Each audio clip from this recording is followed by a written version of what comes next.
আমার কাছে দুর্গাপুজোর থেকেও কালীপুজো যেন বেশি ইম্পর্টেন্ট এবং বেশি আনন্দের, কারণ এই রকম মজাদার সমস্ত খাবার দাবার আমার জানলা খুললেই প্রতিনিয়ত আমি দেখতে পাই। কারণ আমার বাড়ির সামনেই হয় ভীষণ ধুমধাম করে কালীপুজো, তাই আমিও সুন্দর করে সাজগোজ করে নিয়েছি। এই যে দেখতে পাচ্ছ শাড়িটা, এই শাড়িটা কিন্তু আমার নয়। অনেকে আছে বোনের শাড়ি পরে, মায়ের শাড়ি পরে, বাট আজকে আমি যে শাড়িটা পরেছি এটার পেছনে একটা গল্প আছে। এটা হলো আমার ননদের শাড়ি।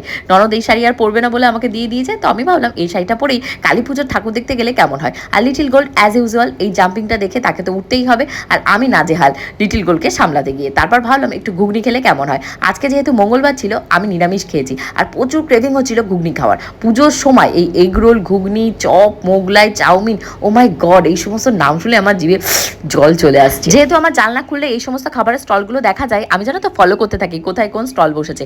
ঘুগনি খেতে না খেতে পাশের জনকে দেখছি ফুচকা খাচ্ছে, দই ফুচকা। আমি কোনোদিনও ট্রাই করিনি কোনো জায়গা থেকে, বাট আমার কেমন যেন ক্রেভিং হলো একটু দই ফুচকা ট্রাই করলে কেমন হয়। দামটা নিচে 60 টাকা, বাট খেতে কিন্তু অতটা টেস্টি নয়। আমি দুই একটা ট্রাই করার পর তোমাদের গোপুদাকে দিয়ে দিয়েছি, নাও তুমি এবার খাও। পুজোর কটা দিন কিন্তু আমি নিজের মতো নিজে থাকতে ভীষণ পছন্দ করি, কারণ আমি ওই কটা দিন আমি কার সাথে শত্রুতা করেছি, কে আমার সাথে শত্রুতা করেছে, কে আমার উন্নতি দেখতে পারে না, তাদের সাথে আমি যোগাযোগও করি না, তাদেরকে ফোন করেও বলি না আমার বাড়িতে এসে ঘুরতে যাবো বা খেতে যাবো।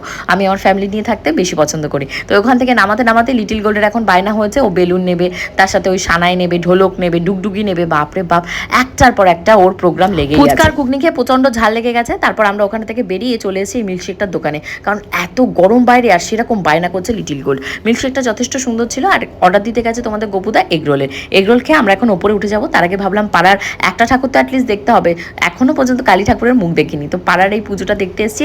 এখানে উত্তম কুমার থিম ছিল, এত সুন্দর করে উত্তম কুমারের সমস্ত সিনেমাগুলোর রিলসগুলোকে এখানটায় সেট করেছে, আমার ভীষণ ভালো লেগেছে।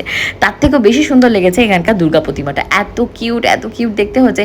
এটাই ফার্স্ট, এটাই লাস্ট মনে হচ্ছে আমি দুর্গা ঠাকুর মানে সরি কালী ঠাকুর দর্শন করলাম এবারের কালী। লিটিল গোল্ড আর হাঁটতে পারছে না, ওর প্রচন্ড পায়ে ব্যথা করছে। তারপর তো তোমাদের মতন অনেক কিউট ফলোয়ার্স ভিউয়ার্সদের সাথে দেখা হচ্ছে, ফটো তোলা, মজা করা। আমার বেস্ট পার্ট এটাই লাগে কোনো রাস্তায় বেরোলে, যখন সবাই আমাকে চিনতে পারে, এসে ফটো তোলে, আমাকে ভালো দুটো মিষ্টি কথা বলে। সে পেছনে যাই বলুক না কেন, আমার কিছু যায় আসে না। তো যাই হোক, এখানে কিন্তু আরও একজন চলে এসেছে আমাদের বাড়ির গেস্ট, সে হলো আমার ছোট ননদ। এক ব্যাগ ভর্তি করে মানে বাজি পটকা যা পেরেছে কিনে কেটে নিয়ে এসছে। তো এখন হচ্ছে লিটিল গোল্ডের সাথে কম্পিটিশন, কে কত রং মশাল জ্বালিয়ে পারে। আমার তো প্রচণ্ড ভয় করে তুবড়ি বলো বা যে সমস্ত রকেট বাজি ফাজি আছে ওগুলো ধরাতে। আমি তো ওই রং মশাল আর তারাবাতি হাতে নিয়ে দাঁড়িয়ে থাকি, আর যেহেতু ছোট ও আর কোনো বাজি চালাতেও পারে না। তো এখানে কিন্তু ভীষণ সুন্দর দেখো লাইটিং বাজি নিয়ে এসছে, এগুলো কিন্তু হাতে করে আমি ফার্স্ট টাইম দেখছি। আমি শুনছিলাম আমার বিয়ের সময় নাকি আমার বাপের বাড়ি থেকে এই সমস্ত বাজি ফাটানো হয়েছিল, বাট সেই সময় তো আমি বিয়ের কোণে, আমি তো আর উঠে এসে দেখতে পারিনি।